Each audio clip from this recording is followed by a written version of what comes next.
নমস্কার, আমার নাম নিশান লাকড়া। আমি শ্যামজন নিম্ন মাধ্যমিক বিদ্যালয়ে ৬ষ্ঠ শ্রেণীতে পড়ি। আজকের এই সুন্দর হাতের লেখা প্রশিক্ষণে পুরস্কার বিতরণী সভায় উপস্থিত খালিশা উচ্চ বিদ্যালয়ের প্রধান শিক্ষক স্যার মাহবুব রহমান এবং আমার সেন্ট জন নিম্ন মাধ্যমিক বিদ্যালয়ের প্রধান শিক্ষক সিস্টার ডলি পেরেরা।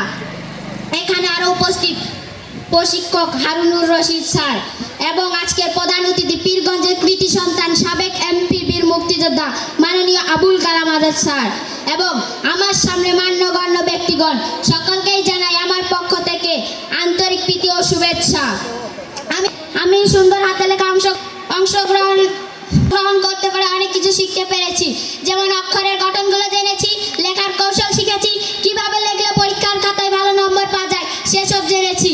আর অক্লান্ত পরিশ্রম করে যিনি আমাদের শিখিয়েছেন তিনি আর কেউ নয়, তিনি হলেন আমাদের শ্রদ্ধেয় স্যার হারুনুর রশিদ স্যার।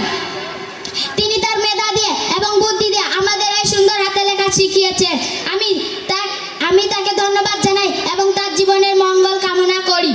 আর যিনি সুন্দর হাতের লেখা প্রশিক্ষণ প্রদানের উদ্যোগ গ্রহণ করেছেন, যিনি অর্থ দিয়ে মেধা দিয়ে তার মূল্যবান সময় নষ্ট করে আমাদের এই শিক্ষা দিচ্ছেন এবং সুন্দর হাতের লেখা প্রশিক্ষণে গ্রহণের কারীদের উপহার দিচ্ছেন, যারা টপ 10 তাদেরকে উপহার দিচ্ছেন, তিনি আর কেউ নয়, তিনি হলেন পীরগঞ্জের গরিব দুঃখী ও মেহনতি মানুষের বন্ধু সাবেক এমপি বীর মুক্তিযোদ্ধা মাননীয় আবুল কালাম আজাদ স্যার।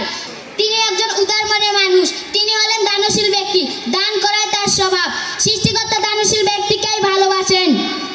আমি বীর মুক্তিযোদ্ধা আবুল কালাম আজাদ স্যারের জীবনের মঙ্গল কামনা করি। পরিশেষে সকলকে ধন্যবাদ জানিয়ে আমি আমার বক্তব্য শেষ করছি।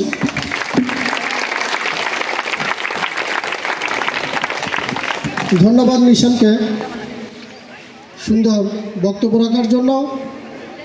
আমার সামনে উপস্থিত সকলকে জানাই সালাম, আসসালামু আলাইকুম ওয়া রাহমাতুল্লাহি ওয়া বারাকাতুহু এবং জাতিভেদে জানাই আমার আন্তরিক শুভেচ্ছা। আমি সর্বপ্রথম যাকে নিয়ে কথা বলতে চাই তিনি আর কেউ না, তিনি হলেন আমাদের বীর মুক্তিযোদ্ধা আবুল কালাম আজাদ স্যার। তিনি না থাকলে হয়তো আমরা এই অনুষ্ঠানে উপস্থিত হতে পারতাম না। তিনি আমাদের অনেক সহযোগিতা করেছেন, তিনি আমাদের হাতের লেখা শেখার জন্য অনেক কিছু দিয়েছেন। তিনি আমাদের একটি করে ব্যাগ উপহার দিয়েছেন, শুধু ব্যাগ দিয়েই থেমে থাকেননি, তিনি আমাদের পড়ালেখার জন্য অনুপ্রেরণা জাগিয়েছেন, তিনি পড়ালেখার জন্য আমাদের অনেক সহযোগিতাও করেছেন, তিনি আমাদের অনুপ্রেরিত করেছেন, তার জন্য আমি তাকে ধন্যবাদ জানাতে চাই। পরবর্তীতে আমি আমাদের হারুন স্যারকে ধন্যবাদ জানাতে চাই, কারণ তিনি যদি আমাদের সুন্দরভাবে আমাদেরকে হাতের লেখা প্রশিক্ষণটি না দিত তাহলে আমরা কোনোদিনই হাতের লেখা শিখতে পারতাম না। সুন্দর ও দ্রুতভাবে লেখার জন্য তিনি অনেক সেরা। তিনি আমাদেরকে শিখিয়েছেন যে কিভাবে আমরা দ্রুত হাতের লেখা লিখতে পারবো, এই জন্য তাকে আমি অনেক ধন্যবাদ জানাতে চাই। পরবর্তীতে আমি ধন্যবাদ জানাতে চাই আমাদের অত্র স্কুলের প্রধান শিক্ষক জনাব মোহাম্মদ মাহবুবুর রহমান স্যারকে। এই বলে আমি আমার সংক্ষিপ্ত বক্তব্য শেষ করছি। আসসালামু আলাইকুম ওয়া রাহমাতুল্লাহি ওয়া বারাকাতুহু।